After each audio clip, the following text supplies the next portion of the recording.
We just got our 2023 Lone Law RMAX 4 LEs, and I have to install a new street legal kit every year. And the biggest pain in the butt is having to custom fabricate a new bracket every year. And I'm not going to do that anymore because it's a pain. So you can install this Ryco kit on your RMAX without having to custom fab a new bracket. The existing bracket will fit on the flat portion of the steering column just by drilling new holes. There's barely enough room for those rubber nutserts to fit.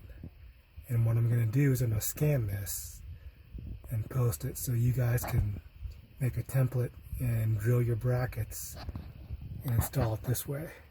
You can see the brackets sort of canted, and that's necessary because of the silly bulge in the back of the housing. But the nice thing about using the existing bracket is that my older bracket had to come here to meet this portion because I mounted it here.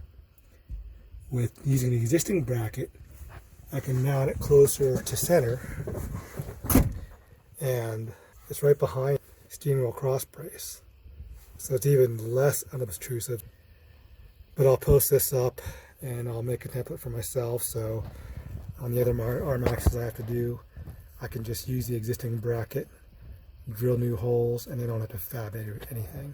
Just some tips: when you're drilling your holes for your rubber nutserts, you want to remove the bolts on each side here and then push down on the plastic so you have some clearance, because this is a little bit long and it's going to hit the metal. When you push down on that plastic, it'll give you just enough clearance to get to the right hole size for those rubber nutserts. And here you can see the location of the rubber nutserts. And basically, once you drill your holes in your bracket, you can use that as a template to drill the positions for your nutserts. So here's my template I made. I'm going to apply it to my second bracket and punch the holes. The template goes on the bottom of the bracket. So just to show you perspective here. Just maybe hold your bracket up to the light to make sure your original holes here are aligned, and then you can punch out the marks for your new holes.